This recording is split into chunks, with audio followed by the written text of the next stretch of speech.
Hi, my name is Jared Hall. I'm an architect with Developed Design. So Developed has recently been working on a project in Tigard, Oregon that is a self-storage facility. We get to work with a really excellent client up there. And today I'm going to talk a little bit about the planning process that we've went through on this project.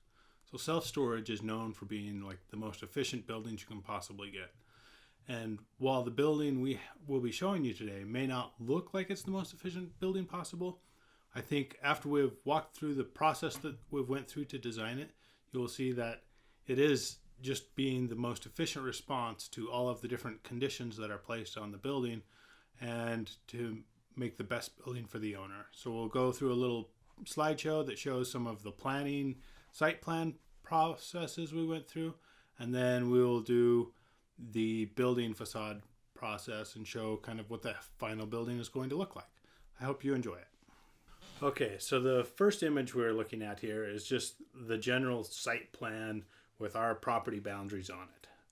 So you get a sense of where the roads are and you get a sense of the building that's already on the site. It's just a little one-story building that really is nothing special. It will be removed on this. And you can also see that the previous owners didn't have the strongest regard for property boundaries, which we'll solve with this project. So this next slide, one of the unique characteristics of this site is that it's right on the boundary with Portland City.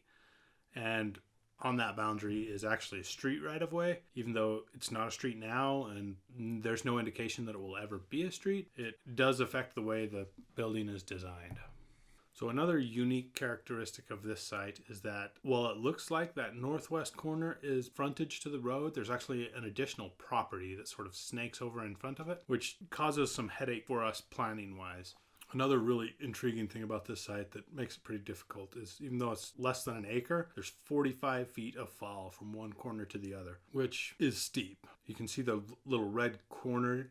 That little corner has 20 feet of fall, so there's a lot of area there that's just completely too steep to be buildable, but there's also 25 feet across our buildable area. So another constraint we end up with this site is that there's a power line easement on the east property line, which between the power line easement and the safe distance you can build from the power lines means that 26 feet on that side of the property you just can't put any buildings. You can put roadways and short stuff, but nothing that gets close to the property lines. And the final thing that we're sort of had to look at is the view angles for traffic that would be exiting the site. Because of the way the road sort of snakes around weirdly back down to the south from where you can actually get off the property, it kind of pushes the building down. So one of the things that you should know about this property is that it's in a zoning district where the city wants buildings built up as close to the property lines as you can to help create a more urban feel. So with all of these different constraints we have, this is what our maximum building footprint looks like.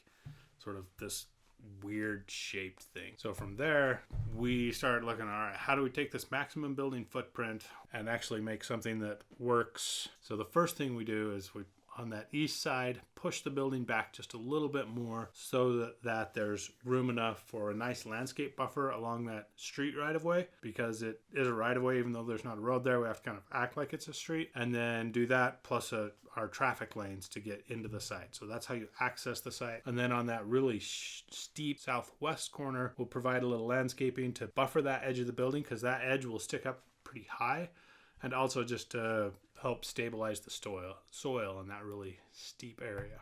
So the next thing that we're doing is to provide some ins and outs on the northwest facade, because even though it's not a street facade, it is going to act like one, because that little property in front of us is not going to be usable for anyone to build a building on. Doing this helped get our planning approval, because we're doing something, because technically we could just build a big flat wall there, but we don't want to, because it helps with our planning approval process, and it also helps with the branding of the project from the owner's perspective.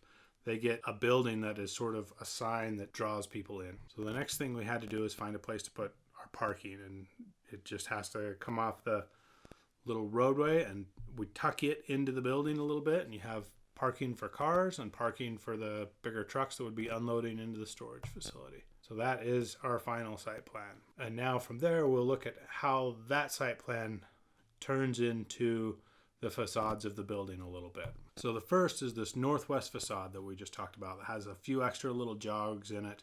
One of the key branding parts for the firm we're doing work for is this green color. It is sort of their strong brand, and they don't want whole buildings green, but they want really strong green accents. And another thing that most multi-floor storage projects do is they really want to showcase these storage doors as a sign. Everyone knows when they see those doors what this building is. They don't have to say storage. We provide a lot of glass on this facade to help with the branding for our client, and also these little pops of green that really help with their branding as well. So this is a view that is looking from down at the loading bay sort of back up to the north. So one of the things that the city requires is that you have overhangs along street facades. So we are providing this overhang of the entire upper floor to accommodate some of the city zoning requirements. And then the city also requires the facades to step in and out to provide sort of visual interest.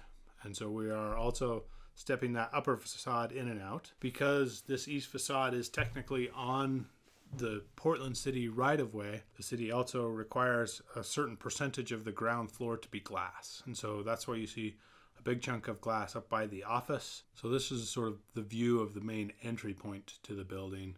Again, we have little overhangs as required by the city, and we have those green accents that are really a strong part of our client's branding. And you have the visibility of those storage doors, which really just hammer home the idea of what this project is. So this is a view that almost everyone who's driving into Tigard City will see, because it's right as you get off the main freeway onto the highway into town. While this is sort of a unique looking building for a storage project, it's actually a very rational solution to the set of problems that this unique site presented and to the branding efforts of our client. And with that, I will just let you go, and I hope you enjoyed this video.